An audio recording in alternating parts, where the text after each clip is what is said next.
মাছ মাংস খেতে একদম ভালো লাগছে না, কিছুতেই যেন পেট ভরে ভাত খেতে পারি না। তাদের জন্য আজকে আমি নিয়ে আসলাম এই বাহারি পটল ভাজি। আর যারা পটল পছন্দ করেন না তারা কিন্তু একবার এভাবে ট্রাই করে দেখতে পারেন, নিমেষেই কিন্তু প্লেটের ভাত উধাও হয়ে যাবে।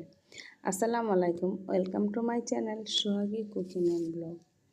আজকে আমি আপনাদের সাথে যে পটল ভাজিটা শেয়ার করব, সেটা তৈরি করার জন্য প্রথমত পটল থেকে ছিলাগুলো আলাদা করে নিতে হবে।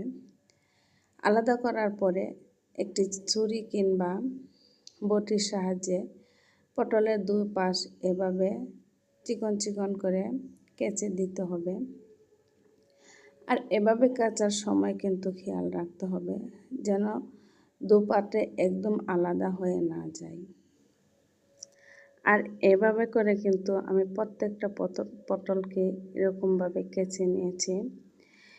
এখন যে বাকি কাজটা করব, পাতিলের মধ্যে দিয়ে দিলাম পটলগুলি। আর এর মধ্যে এখন দিয়ে দিব পরিমাণ মতো লবণ, সামান্য একটু হলুদের গুঁড়া, সামান্য একটু মরিচের গুঁড়া, আর অল্প একটু করে দিয়ে দিলাম ধনিয়ার গুঁড়া, আর অল্প একটু দিয়ে দিলাম জিরার গুঁড়া। দিয়ে এখানে 2 কাপ পরিমাণ পানি দিয়ে দিলাম।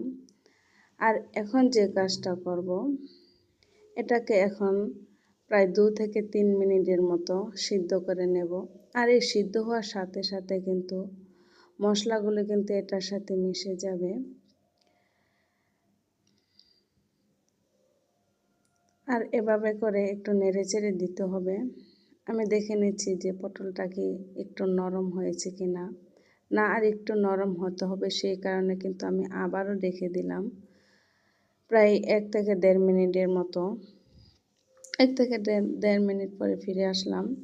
দেখতেই পারছেন পানিটা কিন্তু শুকিয়ে গেছে। আর এভাবে চেপে চেপে প্রত্যেকটা পটলকে বাহারি সাইজ করে নিয়েছি। করানো হয়ে গেলে আগে থেকে প্যানে তেল দিয়ে গরম করে রেখেছিলাম। আর এর মধ্যে কিন্তু আমি একে একে প্রত্যেকটা পটল ছেড়ে দিয়েছি। দেখতেই পাচ্ছেন প্রথম অবস্থায় কিন্তু আমি তেলের পরিমাণটা সামান্য একটু বেশি দিয়েছি, কারণ যখন পটলগুলো আমি এপাশ ওপাশ একটু উল্টিয়ে দেব, ঠিক ওই পর্যায়ে কিন্তু আমি প্যান থেকে তেলটা নামিয়ে নেব।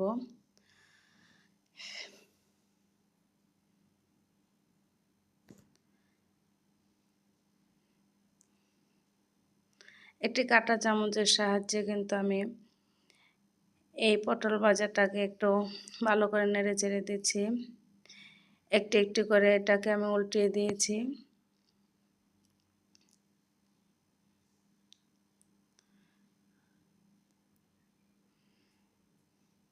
এখন কিন্তু আমি প্যান থেকে তেলটা নামিয়ে নেব। দেখতেই পাচ্ছেন কতটা সুন্দর হয়েছে, এখন একদম লাল লাল হয়ে গেছে। আর এখন চুলার আঁচটা একদম মিডিয়ামে রেখে আর কিছু সময় এটাকে আমি এভাবে উল্টিয়ে পাল্টে একটু ভেজে নেব।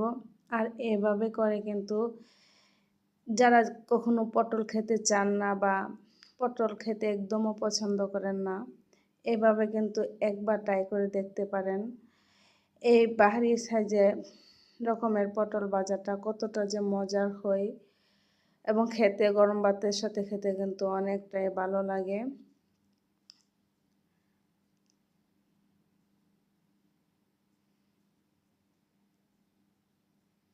অল্প সময়ে কিন্তু খুব সহজে হয়ে গেছে। আর পটল ভাজার সময় আগে থেকে যদি একটু সিদ্ধ করে নেওয়া হয়, তাহলে কিন্তু খুব সহজে পটলটা একটু লাল লাল করে ভাজা হয়ে যায়। দেখতেই পাচ্ছেন এক পর্যায়ে আমার পটল ভাজাটা কিন্তু হয়ে গেছে।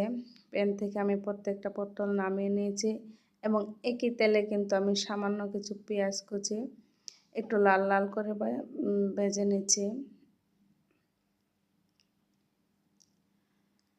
পেঁয়াজ কুচিগুলো ভাজা ভাজা হয়ে গেলে এখন এগুলোও নামিয়ে নেব।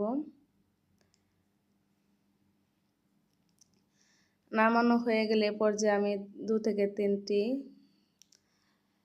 শুকনো লঙ্কা একটু ভেজে নিয়েছি। আর এর মধ্যে কিন্তু ভাজা পেঁয়াজ এবং ভাজা মরিচ দিয়ে দিচ্ছি। আর এটা কিন্তু গরম ভাতের সাথে ছোট কিংবা বড় প্রত্যেককেই খেতে অনেক অনেক পছন্দ করে এবং যে কোনো মেহমানের সামনেও কিন্তু এটা দিতে একটুও কিন্তু খারাপ লাগবে না, খুবই মজার মজার করে খাবে।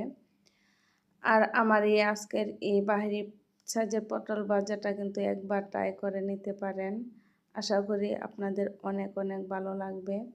আর আমার এই ভিডিওটি যদি ভালো লেগে থাকে তাহলে কিন্তু ভিডিওতে লাইক কমেন্ট করতে ভুলবেন না। ওয়াও, অনেক অনেক মজা হয়েছে।